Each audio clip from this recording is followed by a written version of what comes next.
The Midnight Nurse. My name is Sarah, and I used to be a night shift nurse at Mercy General Hospital.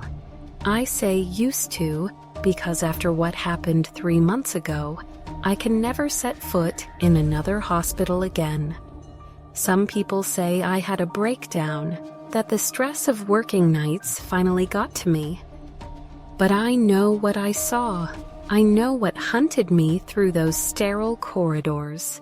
It started on a Tuesday in October.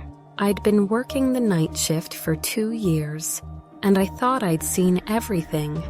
The usual parade of emergencies, overdoses, and lonely elderly patients who just needed someone to hold their hand as they passed. The night shift at a hospital is different from the day. It's quieter, darker, and somehow the boundary between life and death feels thinner. I was assigned to the 3rd floor that night, the oncology ward. It was never my favorite assignment. Too many people fighting battles they couldn't win. Too many families saying goodbye. But someone had to care for them during those long, dark hours. And I'd always prided myself on being good at my job. The first strange thing happened around 2 a.m. I was checking on Mrs. Henderson in room 312. She was in her 70s, battling pancreatic cancer, and the doctors had given her maybe a week. She was sleeping peacefully when I entered, but as I was checking her IV, her eyes suddenly snapped open. "She's coming," Mrs. Henderson whispered, her voice barely audible. "Who's coming, sweetie?" I asked, adjusting her blanket. "Are you expecting someone?" Her grip on my wrist was surprisingly strong for someone so frail. The Midnight Nurse. She comes when it's time, but she's not right. Don't let her take me, please. I tried to reassure her, thinking it was just the medication making her confused. "I'm the only nurse on duty tonight, Mrs. Henderson. You're safe." But her eyes were wide with terror, focused on something behind me. I turned around, but the doorway was empty. When I looked back, Mrs. Henderson had closed her eyes again, her breathing shallow but steady. I made a note in her chart about possible medication-induced hallucinations and moved on to my other patients. But Mrs. Henderson's words stayed with me. The Midnight Nurse. I'd never heard that term before, and I'd been working nights for 2 years. Around 3 a.m., I was at the nurse's station doing paperwork when I heard footsteps in the corridor. Soft, measured footsteps, like someone walking very deliberately. I looked up, expecting to see Dr. Martinez making his rounds, but the hallway was empty. The footsteps continued.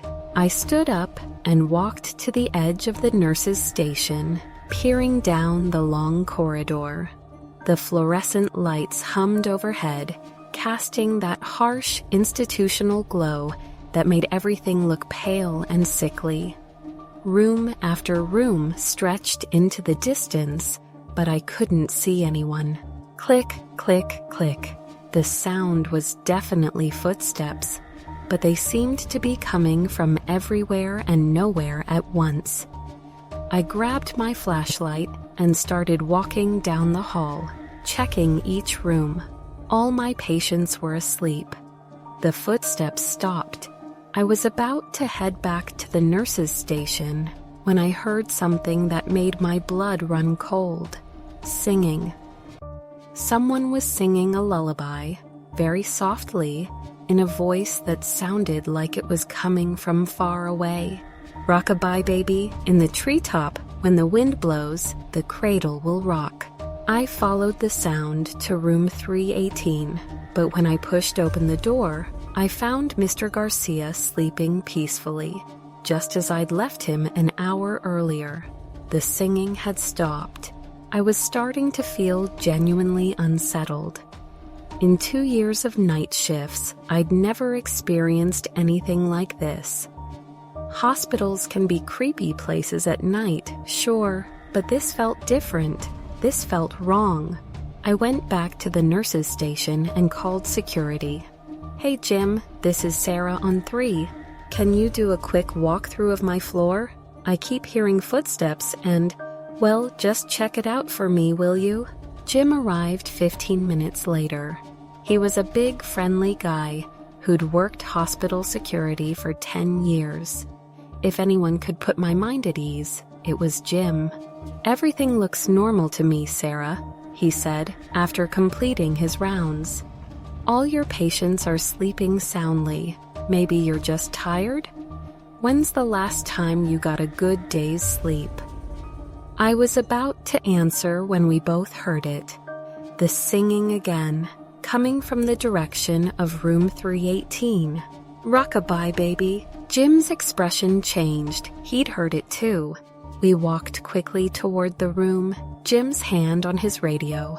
But as we got closer, the singing got fainter, not louder.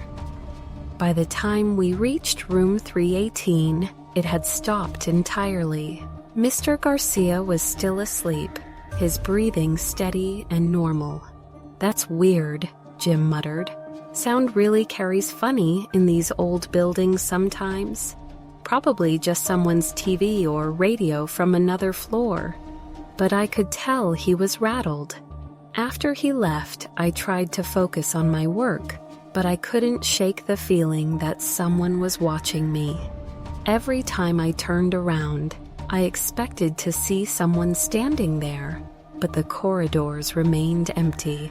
At 4 a.m., I was checking on Mrs. Patterson in room 315 when I noticed something that made my heart skip.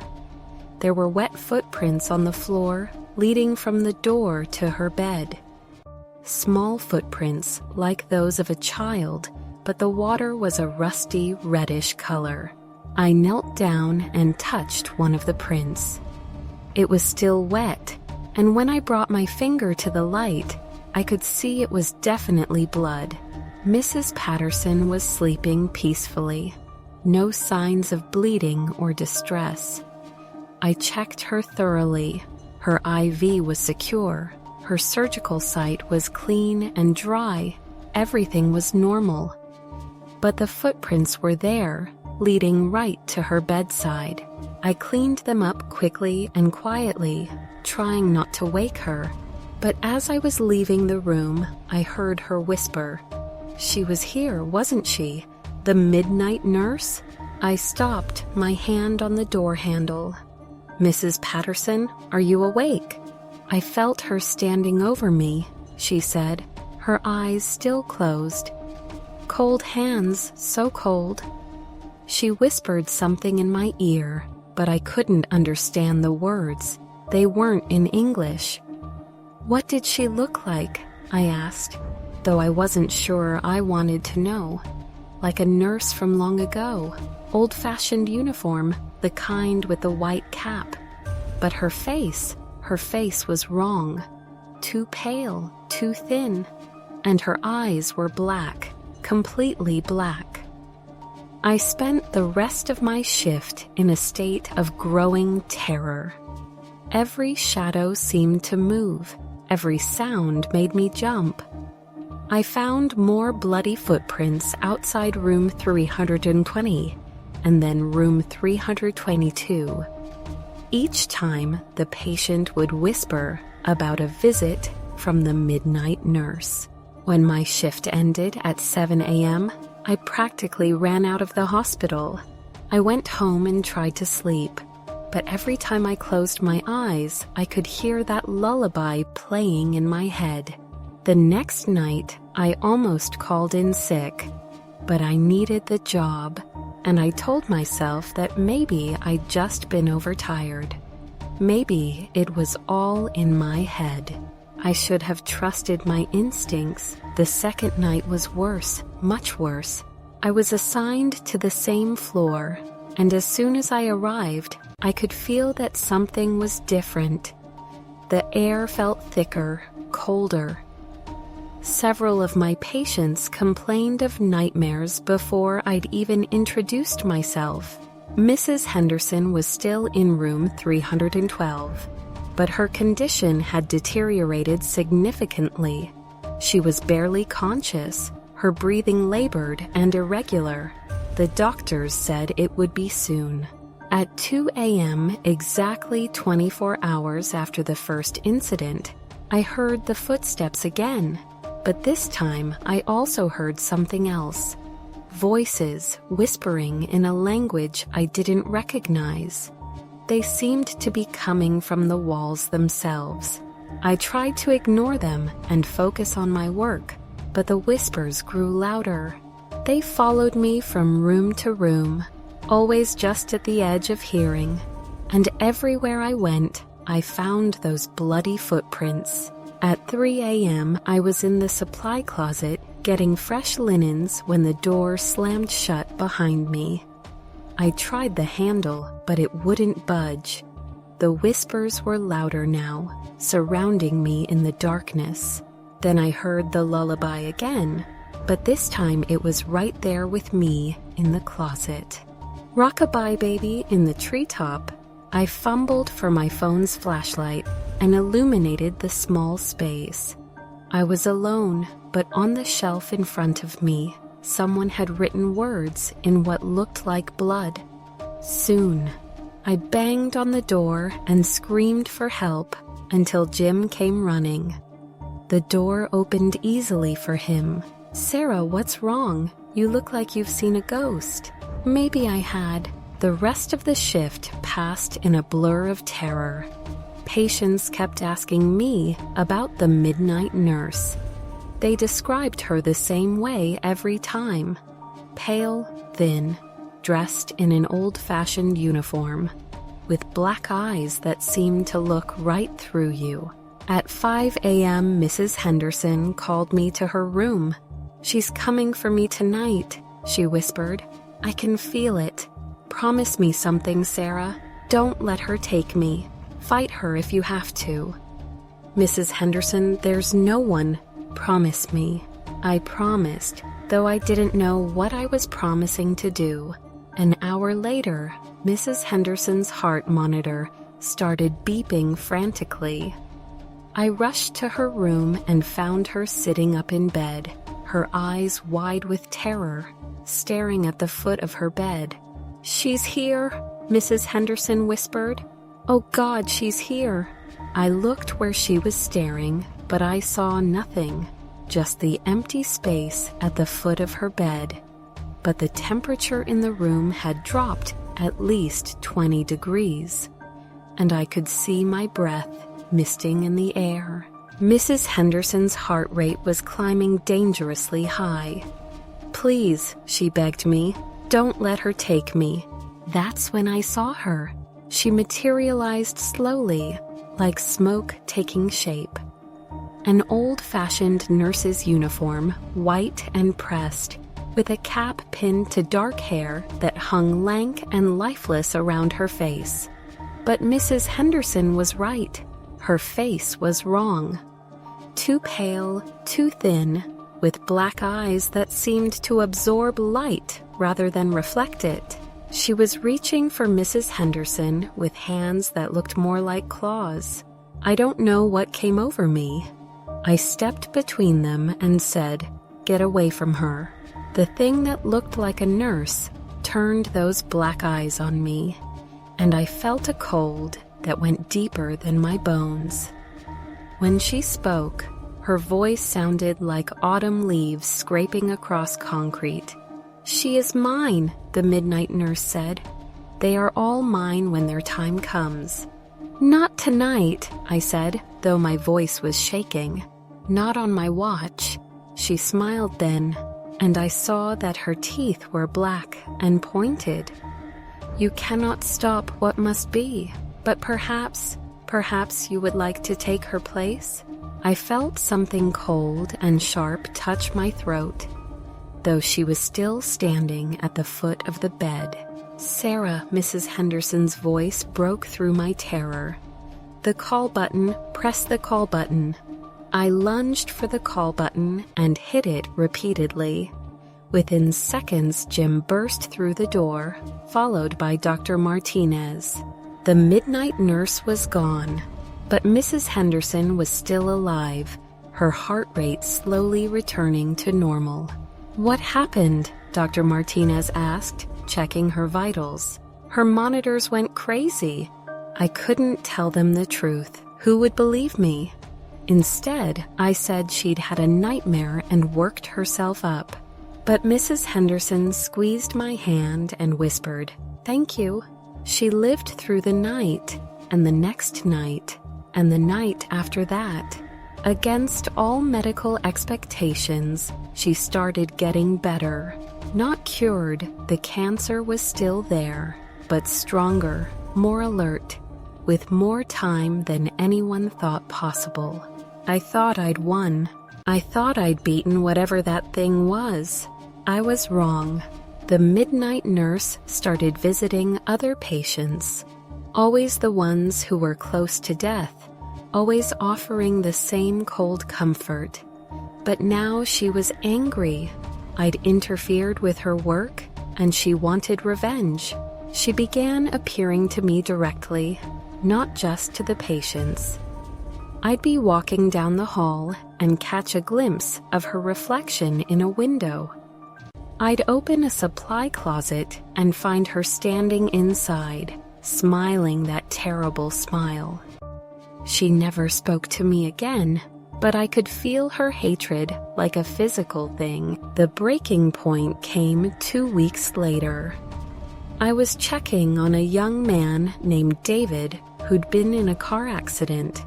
He was only 25, had been in a coma for 3 days. His family was keeping vigil, taking turns staying by his bedside. At midnight, his vitals started crashing. His family called me in, frantic. And there she was, standing behind his mother, her clawed hands reaching for David's head. "No!" I screamed, lunging forward. But this time I couldn't see her clearly. She flickered in and out of existence like a broken television signal. And when I reached out to stop her, my hands passed right through her. David flatlined. His family thought I'd lost my mind. They saw me flailing at empty air, screaming at nothing. Security was called. I was sedated and removed from duty pending a psychiatric evaluation. But I know what really happened. The midnight nurse had learned to become more subtle, more careful. She'd taken David right in front of me, and there was nothing I could do to stop her. I tried to go back to work after the mandatory counseling sessions, but I couldn't handle it. Every shadow looked like her. Every patient near death filled me with terror, not for their sake, but for mine.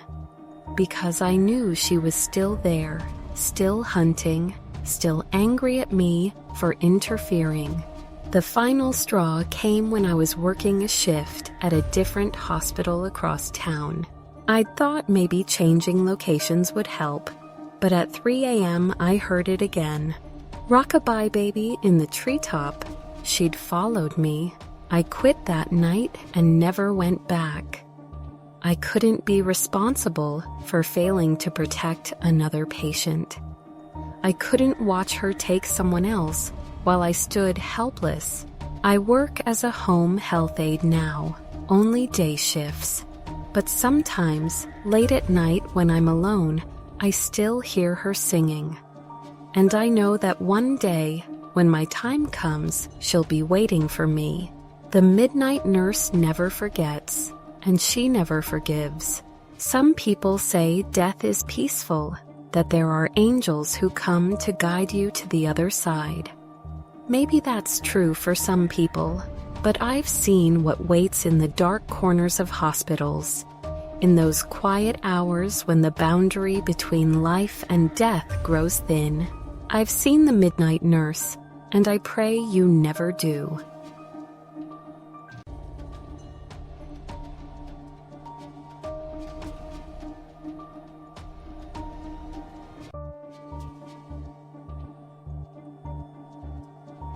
The night security guard. My name is Marcus, and for 5 years I worked as a night security guard at Brookhaven Office Complex in downtown Seattle.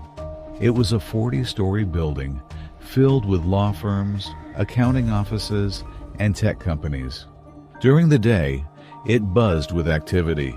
Hundreds of people rushing around, phones ringing, meetings happening. But at night, it became something else entirely. I should have paid attention to the warnings. The guy I replaced, Tommy, had worked there for 15 years before he quit suddenly.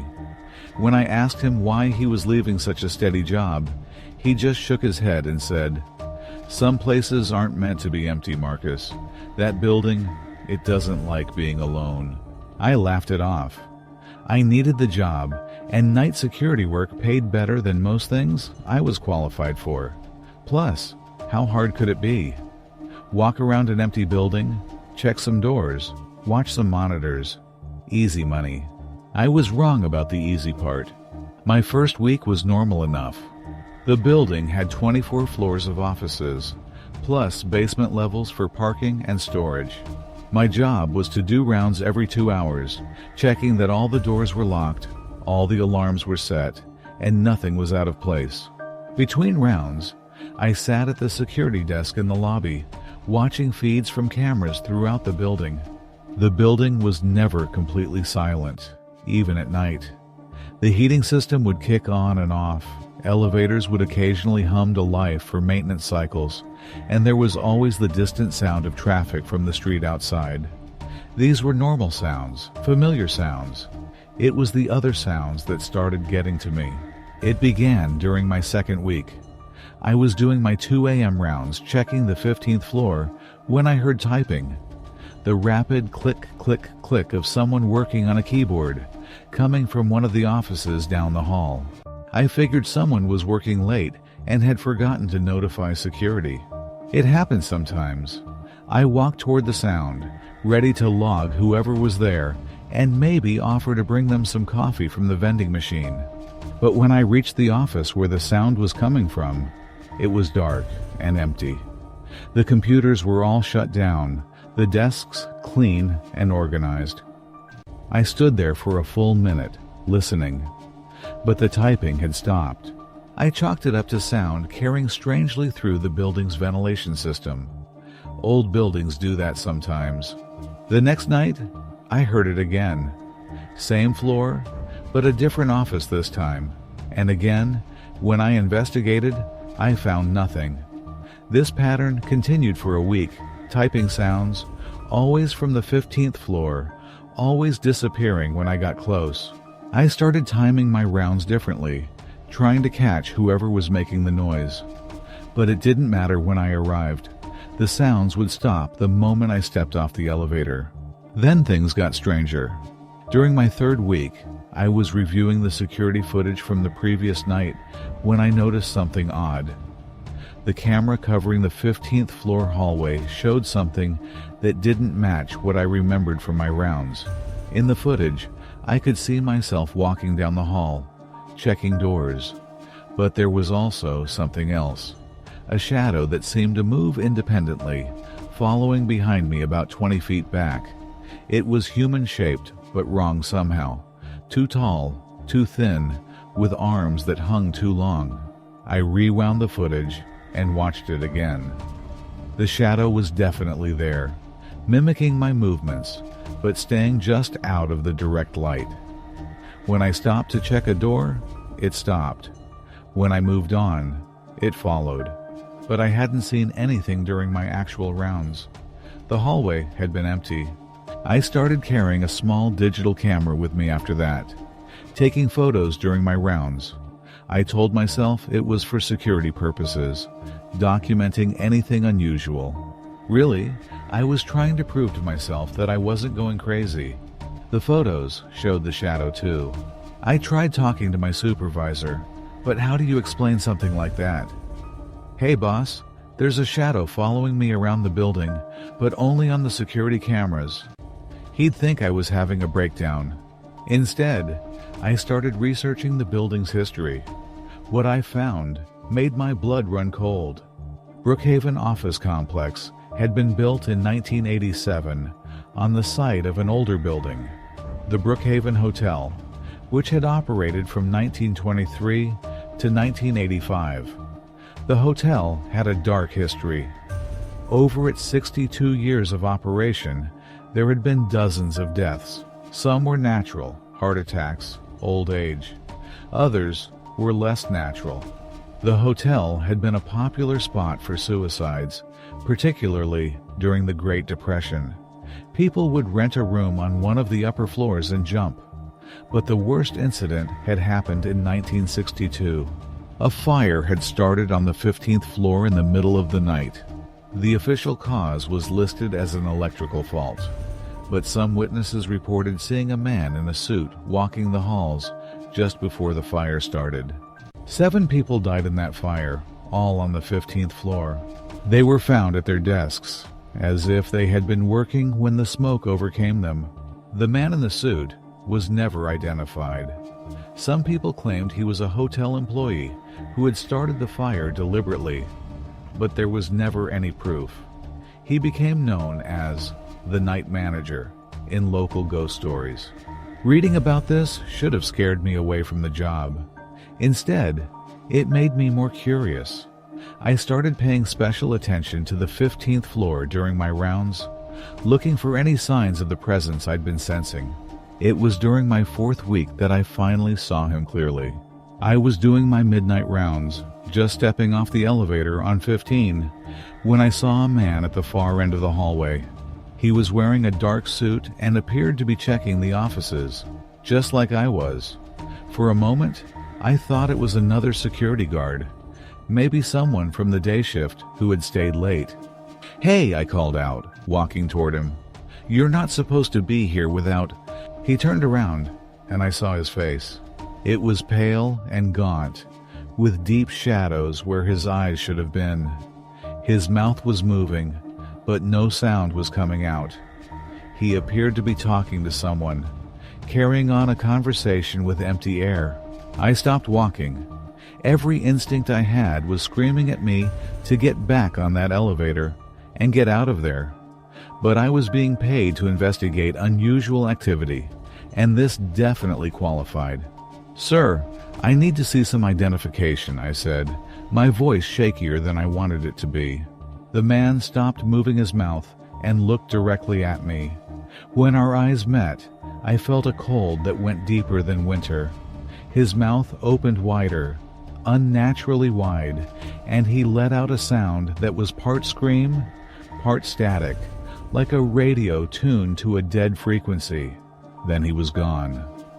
Not faded away, not walked into another room. Gone, like he had never been there at all.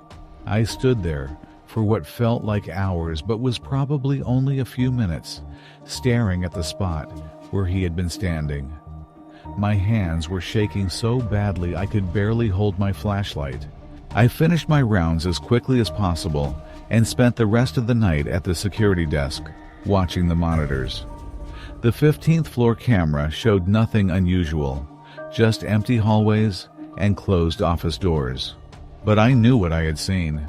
The next night, I came prepared. I brought a digital recorder, hoping to capture any sounds. I also brought a small mirror, something I'd read about in ghost hunting articles. Supposedly, spirits sometimes show up in mirrors, even when they're not visible to the naked eye. The typing sound started earlier that night, around 11 p.m., instead of 2 a.m. But this time, they weren't coming from just one office. It sounded like the entire 15th floor was full of people working. Keyboards clicking, phones ringing, conversations happening. I took the elevator up, my recorder running, and the mirror in my free hand. The sounds got louder as I approached the 15th floor, but the moment the elevator doors opened, everything went silent. I stepped into the hallway and held up the mirror, angling it to see around corners and into dark spaces. At first, I saw nothing unusual. Then, I tilted it toward the office where I'd heard the strongest typing sounds. In the mirror, I could see them. The office was full of people, all wearing clothing from the 1960s. They were sitting at desks that weren't there, typing on machines that didn't exist, talking on phones I couldn't see. They moved with purpose, like they were working on something important, but their faces were all wrong. Pale and drawn, with dark circles under their eyes, like they hadn't slept in days. And standing among them, supervising their work, was the man in the suit, the night manager. He seemed to sense that I was watching because he turned toward the doorway where I was standing. Even though I was looking at him through the mirror, his eyes found mine immediately. He smiled, and I saw that his teeth were black. I dropped the mirror, and it shattered on the floor. The sound echoed through the empty hallway like a gunshot. When I looked into the office with my own eyes, it was dark and empty, but the digital recorder was still running, and when I played it back later, I could hear them. Voices talking about quarterly reports and client meetings, the sound of typing and phone calls, and underneath it all, a man's voice giving orders, assigning tasks, keeping everyone working. The night manager was running his own office, staffed by people who had died over 40 years ago. I should have quit that night. Any reasonable person would have. But there was something about the whole situation that fascinated me as much as it terrified me. I started researching the people who had died in the fire, trying to match faces to the workers I'd seen in the mirror. I found most of them in old newspaper archives. Janet Morrison, 34, an accountant. Robert Hayes, 28, an insurance adjuster. Mary Chen, 41, a legal secretary. They had all been working late the night of the fire, trying to finish projects before deadlines. According to the reports, they had been found at their desks, overcome by smoke. But the more I read, the more questions I had. Why had they stayed at their desks instead of evacuating? Why had no one heard the fire alarms? I found the answer in a witness statement that had been buried in the police files. A survivor from the 14th floor reported seeing a man in a suit going door to door on the 15th floor just before the fire started. The witness said the man was telling people to stay at their desks, that it was just a drill, that they should keep working. The night manager had killed them. He had trapped them in that burning building, and somehow he had trapped their spirits there too. They were still working, still following his orders, 40 years after their deaths. But why? What was so important that he would murder 7 people to keep them at their desks? I started paying closer attention to what the spirits were doing during their endless work shifts. Using the mirror trick, I would watch them for hours, trying to understand their routines. They weren't just randomly typing and filing. They were working on something specific, something that seemed to have deadlines and priorities. I could see them passing documents back and forth, having meetings, making phone calls to clients who had been dead for decades. And the night manager was coordinating it all, checking their work, giving instructions, keeping them on task like the most demanding boss imaginable. I started having dreams about joining them. In the dreams, I would take the elevator to the 15th floor, and there would be a desk waiting for me. The night manager would hand me a stack of papers and explain my assignments. The work never ended, but somehow that felt comforting. No more worries about rent or groceries, or finding a better job. Just work forever and ever, with clear instructions and steady supervision.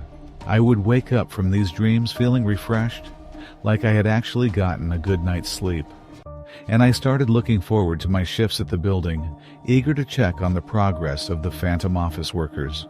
This should have been a warning sign, but I was too far gone to recognize it. The breaking point came during my 6th week on the job. I was doing my routine mirror check of the 15th floor when I noticed something different. There was an empty desk in the office, right next to where Janet Morrison sat, typing her endless reports.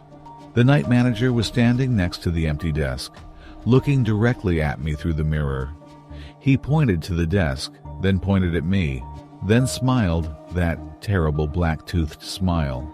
He was offering me a job.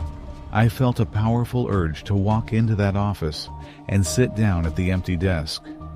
Part of me wanted to accept his offer, to join the eternal workforce and never have to worry about anything again.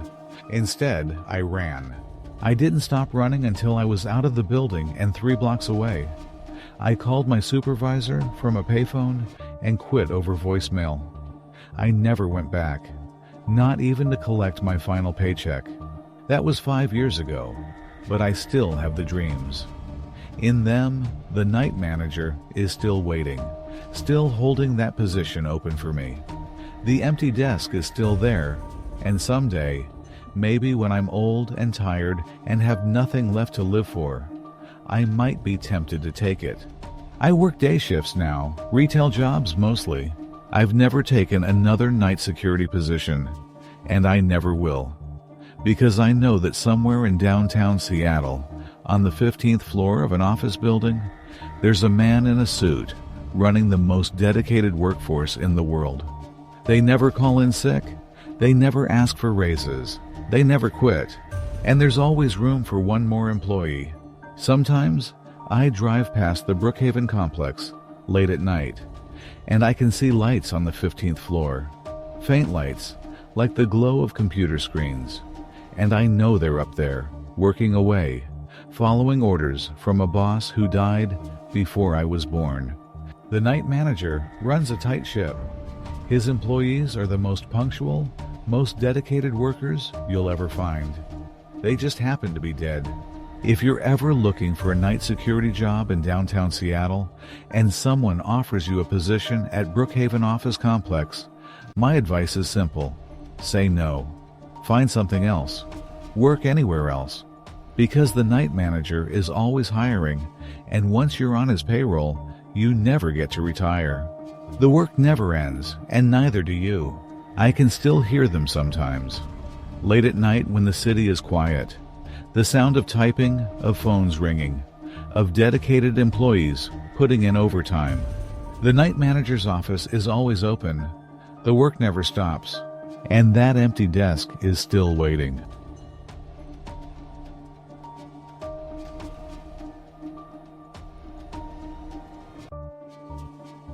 The Babysitter's Rules. My name is Emma Rodriguez, and I'm 22 years old. I've been babysitting since I was 16, working my way through college by watching other people's children. In all those years, I thought I'd encountered every type of family, every kind of kid, every possible situation that could arise during an evening of childcare.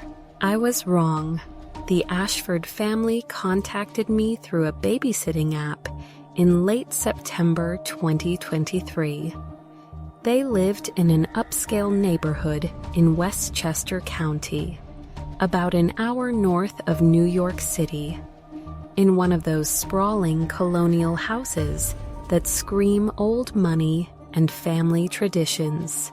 The parents, Richard and Catherine Ashford, seemed normal enough during our initial phone conversation. Polite, well-spoken, concerned about their children's well-being. They had 2 kids, Michael, age 8, and Sophie, age 6. According to Mrs. Ashford, both children were well-behaved, followed regular bedtime routines, and rarely gave babysitters any trouble. We have a few house rules that we'll go over when you arrive, Mrs. Ashford told me during our phone interview. Nothing too complicated, just some guidelines that help keep the children safe and comfortable. The pay they offered was exceptional, 3 times my usual rate, which should have been my first warning sign. When parents pay significantly above market rate, it usually means there's something about the job they're not telling you up front. But I was struggling to make rent that month, and the Ashfords seemed like a legitimate, wealthy family who simply valued quality childcare. I agreed to babysit for them the following Saturday evening while they attended what they described as an important business dinner in the city. When I arrived at the Ashford house at 6 p.m. on Saturday, my first impression was that it looked like something out of a magazine. Perfectly manicured lawn, elegant architecture, expensive cars in the circular driveway. Mrs. Ashford answered the door wearing a cocktail dress that probably cost more than my monthly income. "Emma, so wonderful to meet you in person," she said with a smile that didn't quite reach her eyes. "Please come in. I'd like to show you around and go over those house rules I mentioned." The interior of the house was as impressive as the exterior. Marble floors, crystal chandeliers, artwork that looked like it belonged in a museum. Mrs. Ashford led me through the main floor, pointing out the kitchen, living room, and family room, before taking me upstairs to see the children's bedrooms. Michael and Sophie were exactly as their mother had described them. Polite, quiet, well-dressed children who looked like they'd stepped out of a Ralph Lauren catalog. They greeted me shyly but seemed friendly enough. "Now," Mrs. Ashford said, leading me back downstairs to the kitchen. "Let me go over the house rules. I've written them down for you so you won't forget anything." She handed me a sheet of expensive-looking stationery with a list typed in elegant font. "The Ashford Family House Rules for Evening Care. The children must be in their bedrooms by 8:30 p.m., no exceptions. Once the children are in their rooms, do not allow them to come downstairs for any reason. If you hear noises from the basement between 9 p.m. and 6 a.m., ignore them completely. Do not investigate. The door to the basement is located behind the bookshelf in Mr. Ashford's study. It should remain locked at all times. If either child asks about the others, distract them with games or television. Do not engage with this topic. Under no circumstances should you open the curtains or blinds after dark. If someone knocks on the door after 10 p.m., do not answer it, regardless of what they say or how urgent they sound. The landline phone in the kitchen is for emergencies only. Our cell phone numbers are listed at the bottom of this page. Do not go into the attic. The pull-down stairs in the hallway should remain closed. If you notice any of the mirrors in the house showing reflections that don't match reality, avoid looking at them directly and call us immediately. I stared at the list, reading it twice to make sure I understood correctly. Most of the rules seemed odd but harmless. Wealthy families often had strange quirks about their privacy and routines. But rule number 10 made my skin crawl. "Mrs. Ashford," I said carefully, "what do you mean by mirrors showing reflections that don't match reality?" Her smile became even more strained. "Oh, it's probably nothing. Old houses sometimes have issues with lighting and shadows that can create optical illusions. We just prefer to be cautious." Before I could ask any follow-up questions, Mr. Ashford appeared in the kitchen. He was a tall, thin man in his 40s with graying hair and intense blue eyes that seemed to look right through me. "Emma, I presume. Thank you for coming on such short notice." He glanced at the rules in my hand. "I trust my wife has explained our expectations for this evening?" "Yes, sir, though I do have a few questions about—" "I'm sure everything will be fine," he interrupted smoothly. "You come highly recommended, and the children have already taken a liking to you. We should be back by midnight at the latest." The Ashfords left in their BMW, leaving me alone with Michael and Sophie. For the first 2 hours, everything was perfectly normal. We played board games, watched a Disney movie, and had dinner. Leftover pizza that Mrs. Ashford had prepared earlier. The children were delightful company. Michael was intelligent and articulate for his age, with a particular interest in astronomy. Sophie was creative and imaginative, constantly drawing pictures of fantastical creatures and telling elaborate stories about imaginary friends. At 8:30 p.m., I followed the first rule and sent the children to their bedrooms. Both went without complaint, which impressed me. Most kids I babysat for tried to negotiate for extra time downstairs. "Good night, Emma," Sophie called from her room. "Thank you for playing with us today." "Sleep well, Sophie. I'll be downstairs if you need anything." That's when I heard Michael's voice from his room. "Emma, are the others going to be quiet tonight? Sometimes they keep me awake." I remembered rule number 5. If either child asked about the others, I should distract them and not engage with the topic. But Michael was already in his room, and it seemed cruel to ignore a child's concern about being kept awake. "What others, Michael?" I asked, standing in his doorway. He looked at me with those serious eyes that seemed too old for his face. "The ones in the basement. They usually start moving around after 9 o'clock. Mom and Dad told us they're just guests who stay downstairs. But sometimes they get loud." A chill ran down my spine.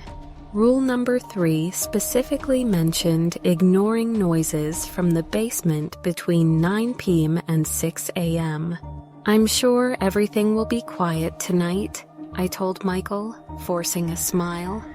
"Try to get some sleep." I went back downstairs, my mind racing with questions. Who were the others in the basement? Why did the children seem to accept their presence so casually? And why hadn't the Ashfords mentioned anything about house guests? At 9:15 p.m. I got my answer. I was sitting in the living room, trying to focus on homework, when I heard the first sound from below. It was a soft thudding, like someone walking across a wooden floor in heavy shoes. Then came a scraping sound, as if furniture was being dragged across the basement floor. Following rule number 3, I tried to ignore the noises. But as the evening progressed, the sounds became harder to dismiss.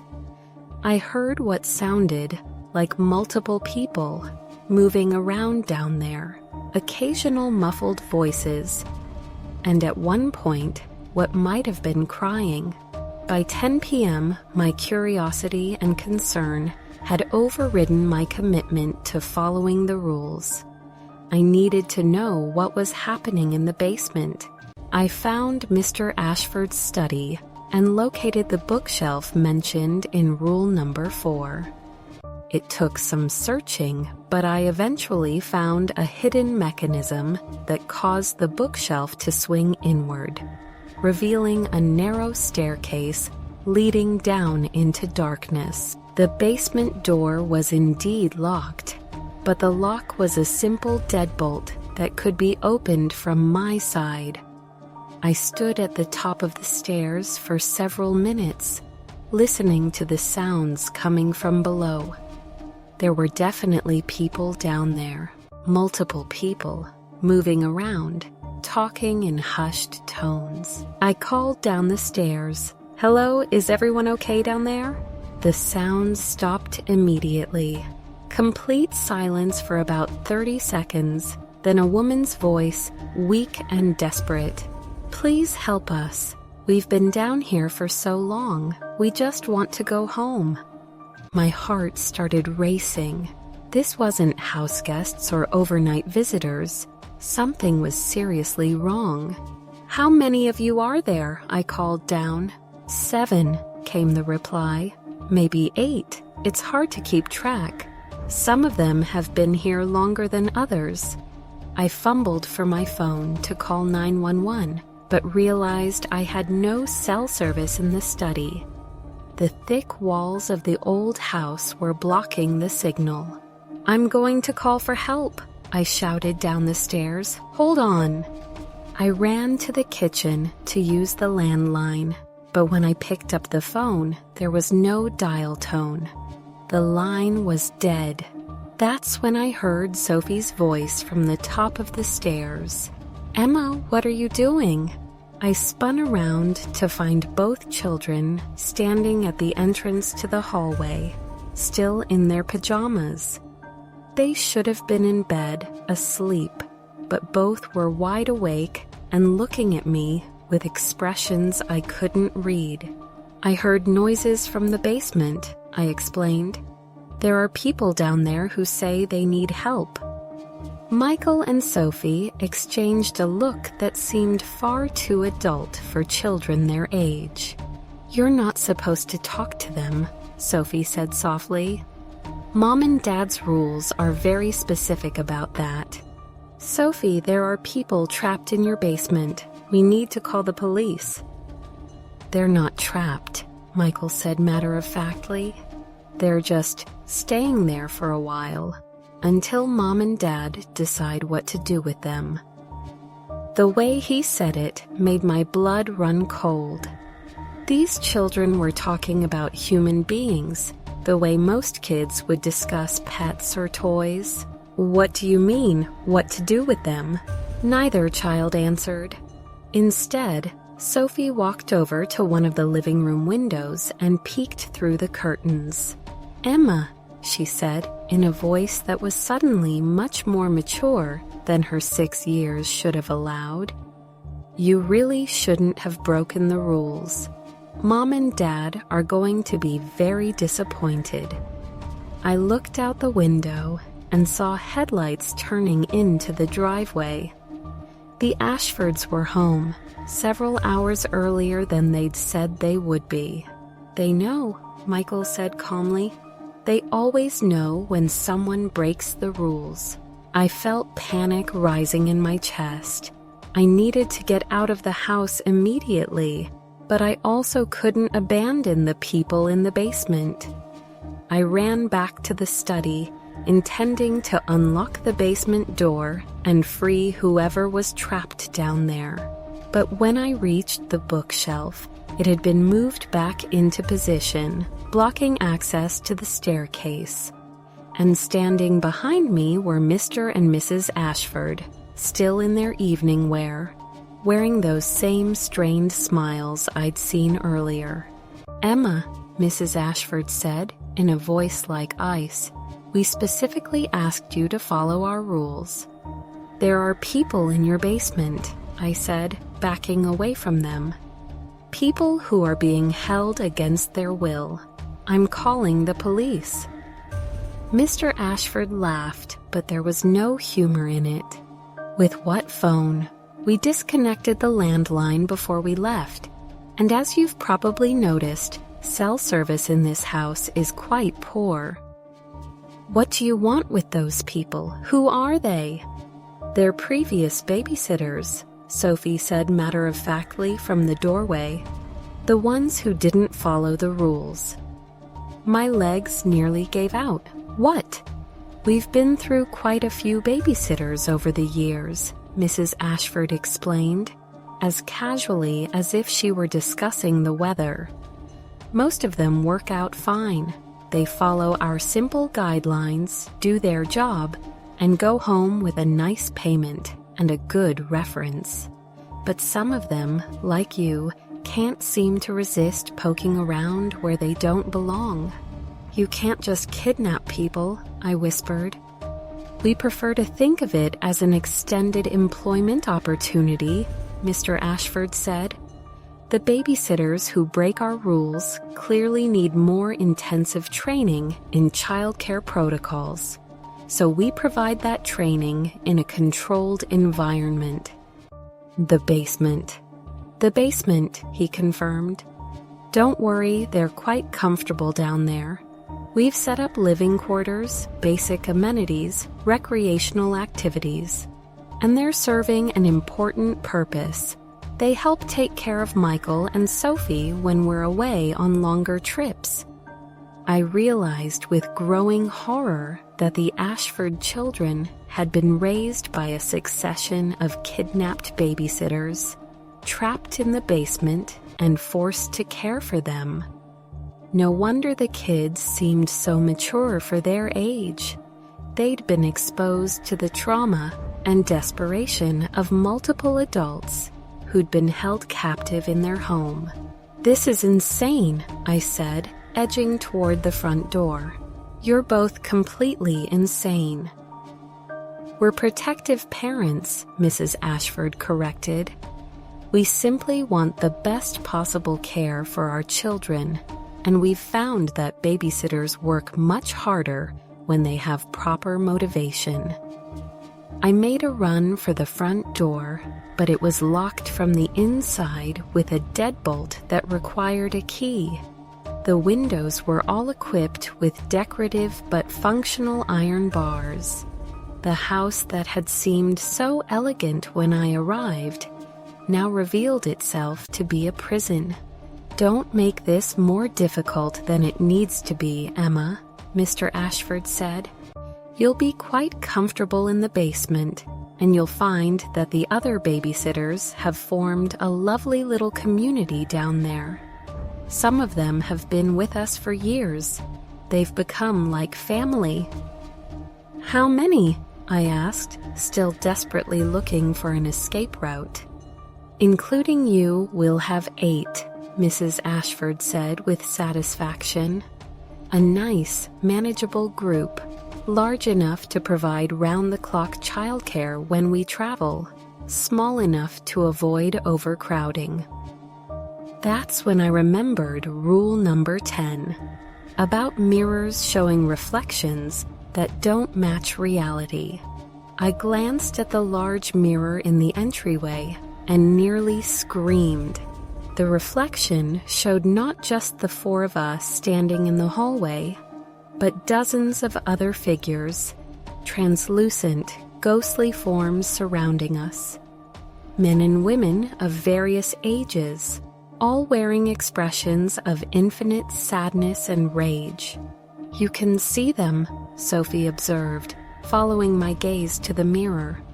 Most people can't. That's actually a good sign. It means you're sensitive to the spiritual energy in this house. Who are they? The babysitters who didn't work out, Michael explained. The ones who tried to escape or fight back too much.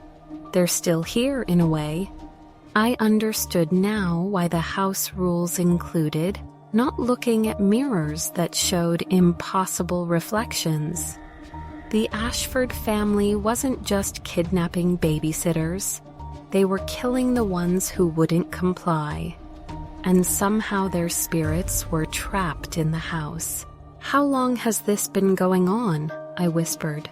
We bought this house in 1987, Mr. Ashford said proudly. We've refined our childcare system considerably since then. 36 years. They'd been kidnapping and killing babysitters for 36 years. I looked back at the mirror and saw that the ghostly figures were becoming more solid, more present. Some of them were pointing towards the back of the house, as if trying to show me something. Following their direction, I noticed a door I hadn't seen during my initial tour. A narrow door tucked under the main staircase. Unlike all the other doors in the house, this one was standing slightly ajar. I made a desperate decision. Instead of continuing to try to escape through the front of the house, I ran toward the back door the spirits were indicating. The Ashfords pursued me, but as I ran through the house, the ghostly figures in the mirrors began to manifest more physically, creating obstacles and distractions. Picture frames fell from walls, furniture shifted to block my pursuers, and the temperature throughout the house dropped dramatically. I reached the back door and found it unlocked. As I burst through into the night air, I could hear Mrs. Ashford screaming behind me. "You can't leave. You belong to us now. You'll never be safe." I ran through their backyard and into the woods behind their property, not stopping until I reached a main road where I could flag down a passing motorist. The police arrived at the Ashford house within an hour, but they found it empty. No family, no children, no kidnapped babysitters in the basement. The basement itself was completely empty, just concrete walls and floors, with no evidence that anyone had ever been held there. The hidden door behind the bookshelf that I'd seen earlier was gone, replaced by a solid wall. According to the neighbors, the Ashford family had moved out earlier that evening, loading their belongings into a moving truck and driving away without explanation. The house had been sold to a new family who planned to renovate it completely. The police treated my story with skepticism, especially when they couldn't find any evidence to support my claims. The babysitting app had no record of the Ashford family's account. It had been deleted within hours of my escape. But I know what I experienced. I know those people were real. And I know there are still babysitters trapped somewhere, in whatever new house the Ashfords have moved to, following their twisted rules and caring for children who've been raised to see kidnapping and murder as normal family activities. I've spent the past year trying to track down the Ashford family, monitoring babysitting websites and social media groups, looking for any signs of their distinctive pattern. I've found several suspicious postings. Families offering unusually high pay rates, requiring babysitters to follow extensive house rules. Families with children who seem unusually mature for their age. But every time I think I've found them, the postings disappear and the families seem to vanish into thin air.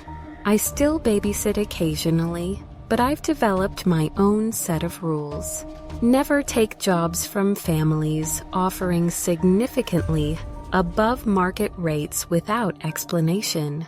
Always meet the family in person before agreeing to babysit, preferably in a public place.